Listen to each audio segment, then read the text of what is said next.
Et tout est donc rentré dans l'ordre à la prison de Sequedin. Hier après-midi, une soixantaine de détenus ont refusé de regagner leur cellule pendant plusieurs heures et ont procédé à une rébellion. L'objet de leur mécontentement, des prix trop élevés selon eux à la cantine et dans la boutique où ils peuvent acheter des denrées alimentaires et des produits d'hygiène. Certains d'entre eux ont également réclamé des plats halal. Dans la soirée, la mutinerie a pris fin et les détenus ont donc regagné leur cellule. Les syndicats de surveillants de la prison de Sequedin dénoncent un manque de réaction de la part de l'administration. Alors je dirais pas que c'était une première parce qu'on a déjà vécu des week-ends assez du même type où là pour le coup les juristes n'étaient pas intervenus. Donc c'est le personnel de la maison d'arrêt de Sequedin qui est intervenu. Bon, ça s'est heureusement très très bien passé. Là je pense qu'ils ont voulu durcir un peu leur mouvement entre guillemets et ils pensaient pas que les juristes allaient intervenir. Sauf que là ça a été le cas. Le plan économie de Manuel Valls divise la gauche, un plan censé réduire les dépenses publiques de 50 milliards d'euros. Une poignée d'élus de gauche est donc favorable à un plan alternatif. Des parlementaires proposent notamment de limiter les économies à 35 milliards d'euros au lieu de 50 et refusent le gel des prestations sociales. Un avis partagé par le premier secrétaire du Parti socialiste dans le Nord, Gilles Pargneaux, que nous avons contacté par téléphone.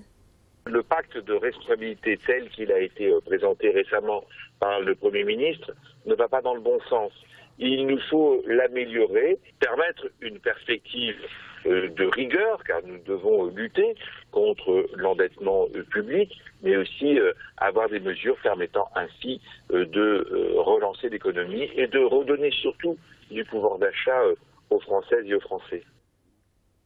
Dans le reste de l'actu, la caféine ralentirait les effets de la maladie d'Alzheimer. C'est la découverte effectuée par des chercheurs lillois.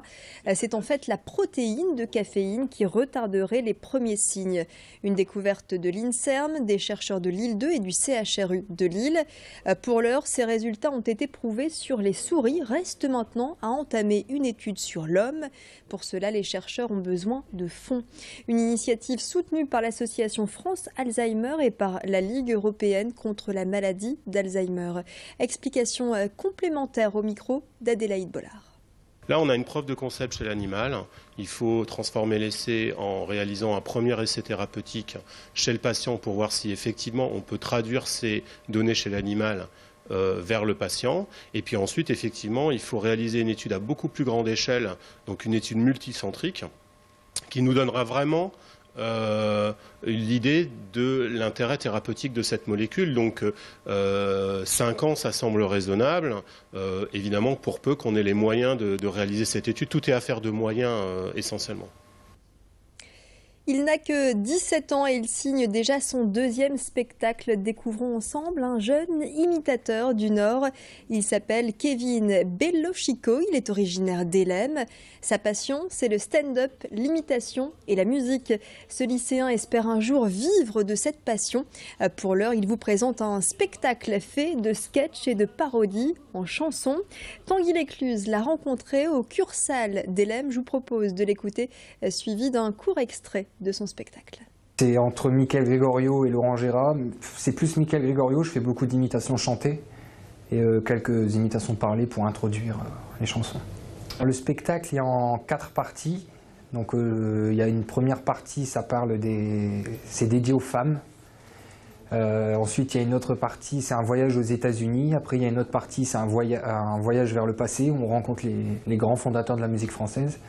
Et après l'autre, faut venir voir. Vous ne rêvez que d'elle jour et nuit. Vous la voulez un soir, couchée dans votre lit. Ce soir vous voulez avoir le mérite qu'elle vous caresse la main.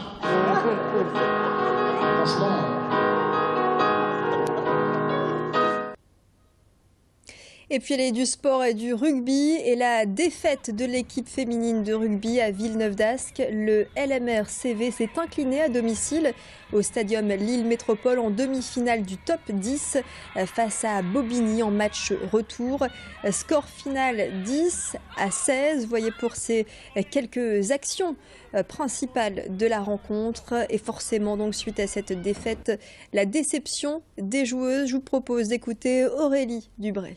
Ça se joue à pas grand chose et voilà,